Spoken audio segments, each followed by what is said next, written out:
Hey, you guys, it's me, Kianna, coming at you today, and I am coming at you. Yeah, you saw it in the title. I think we need to talk. I am coming at you because I just got a email. Yes, I actually got it. Not just got it. I got it. It's now 3:38. I got it this morning at 9:20. Today is Thursday, May the 17th. And yeah, I wanted to. I thought that it was imperative for me not to just respond back to the person. I wanted them to understand fully on how I feel about this. I also wanted them to feel the words that I'm saying. And I think that sometimes when you're sending a little PM or message back, um, people don't fully feel what you want to say or what you're trying to convey to them. So I'm going to read this message. I'm going to try to sum it up. I do ask that when you guys send me messages because I literally get overwhelmed with messages that you try to keep it as short as possible. But also, respectfully, just being aware of the time, not only my time, but also the fact that I do have other things going on, as you all know. So, but I definitely think that it's important for us to discuss this. Um, yeah, I think it's important for us to discuss this. So, let me read you some of it, and give me a second, you guys. Just so you know that this is actually a real message. This is a real message, as you can see. All right. So let me read it to you. Hi, my name is Shantae. Okay. I came across your page on YouTube this morning just because I couldn't sleep and feeling very hopeless and was in need of some enlightenment and encouragement. I truly believe God places and leads us to people that can be of hope and inspiration. And I see that you have been dealing with I have, okay, she's talking about herself. I see that, and I've been dealing with some depression on and off for about 10 years. I think I have always had depression all of my life, but it didn't manifest itself till I was about 24 years old. And that came through a very bad relationship, which caused me to have somewhat of a nervous breakdown. And it caused strife between me and my relationship and also my parents. I am now 34 years of age, and now I really don't like where I am in life. Right now, I don't. I stay sad a lot because I can't find a man who loves me and accept me for who I am. And I'm at a job that I don't even like. I just want to be happy and with peace of mind. And at this very moment, I'm basically buying love and dealing with a 25-year-old man who lives with, I don't know if she's saying lives with me or her mom, because it's just blank, lives with, and it says nothing, who basically wants me for the things that I do for him financially. And the sad part is I can't afford to do it. But it just feels good to have the opposite sex show me love, even if it doesn't really mean anything at all. I care a lot about him, but I think I am basically buying his affection. And he is a good person, very intelligent, very nice, has never called me out of my name, but I'm tired of doing this. But at the same time, I want the affection. Another thing is, when I look in the mirror, I don't see what others see. I see a failure. I see a woman so far in financial crisis that it's not even funny. I see a woman who is fat, who is ugly, who is desperate. If you watch a few of my vids, well, most of my vids I talk about being depressed, and I'm sick and tired of feeling this way. I've been on medicine and in therapy, and it's not working. I pray constantly, and I believe God does hear me, but I wonder why he hasn't taken this mental anguish away from me. It has affected me, mind, body, and soul. I also smoke cigarettes, and I'm ready to quit, but I just don't have the willpower. I guess what I'm trying to say is, in this long email, is please send up a prayer for me. I see the power of God all over you, and I look at a few of your videos, past and present, and you are definitely an anointed woman of God. Through your faults, through your flaws, and all, I still see this. I am praying for nothing but continued blessings to overflow your life. I don't know you from Adam, but you are a sister of mine now in Christ. Please never change, and as you can see, you have affected me in a good place. And I would like to keep in touch with you as possible. Thanks for being you. And then she ends with her name, and underneath her name she puts, God grant me the serenity to accept the things I cannot change, courage to change the things I can, and wisdom to know the difference. Now, I decided to do this video.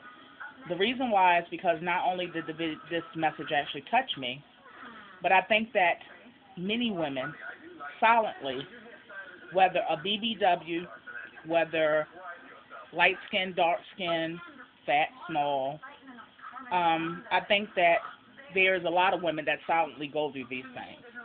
Let me turn this TV off. And I say silently go through these things because a lot of times we as women, we feel shameful, we feel ran down, we feel like we're not the norm, we feel like we don't fit the bill, we don't feel worthy at times, and these things are for whatever reason. Sometimes it's because of environmental issues. Sometimes it's because, a man mistreated us, and we put so much faith in that man that he became the determining factor for us. He became the definition for us of being successful, or being lovable, or being worthy, or being a worthwhile person, because we had him, or because he told us that we was that. And I'm doing this video because I want not only her to know, but I want women out there to know that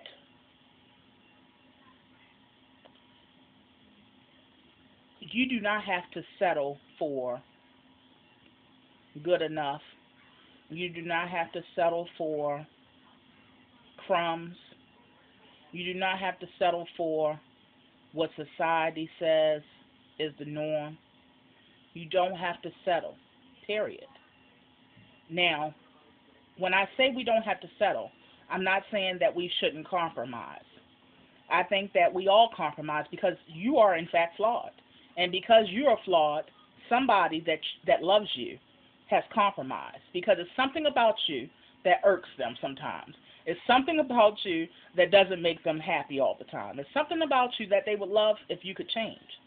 So therefore, some things, when we come to a level of understanding, respect, when we have the person that basically that we have in common, things in common with, that have the same level of morals and values, and we decide to start a relationship with them, you're going to have to compromise at times.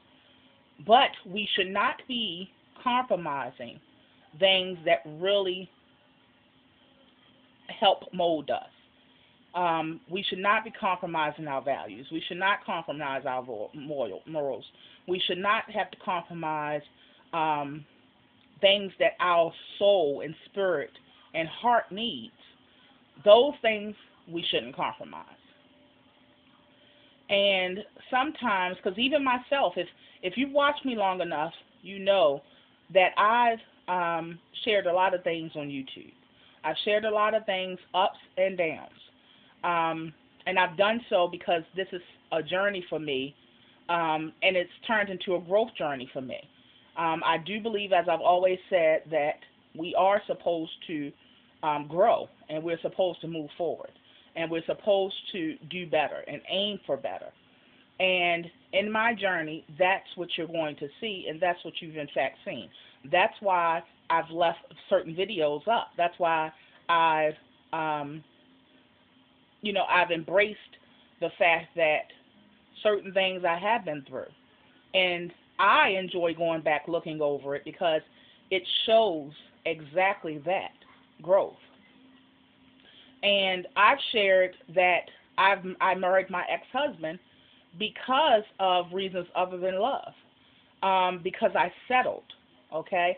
And my reasons for settling previously was because I wanted what society told me that was wonderful and that was great and that was the norm.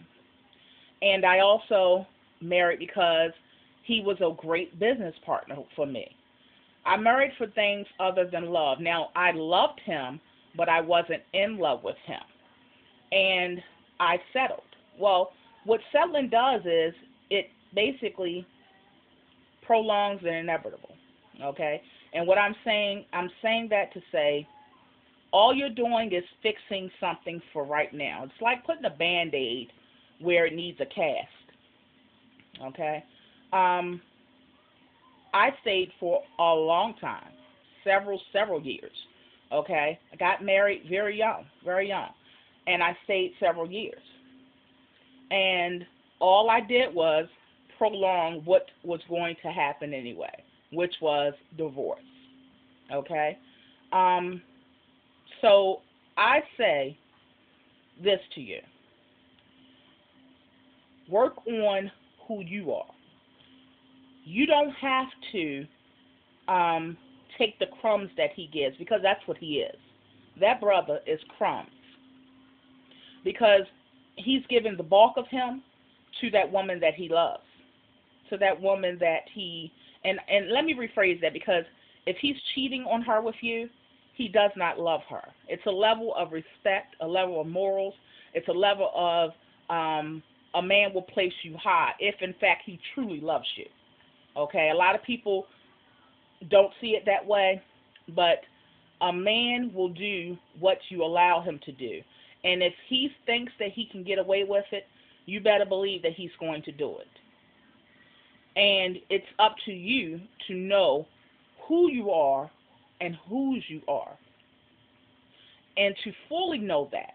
I know a lot of us walk around and say we have joy, we have happiness, we are complete, but your actions will reflect that. So I say, learn how to love you. Look at yourself.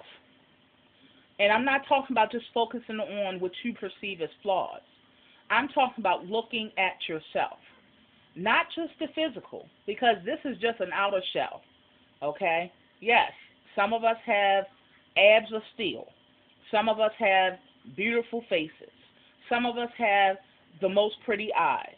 But the reality is that those things do not define you, and they shouldn't define you. And if those things do define you, then that's not true happiness and true joy. And what you need to do is to look further and find that beauty that is inside.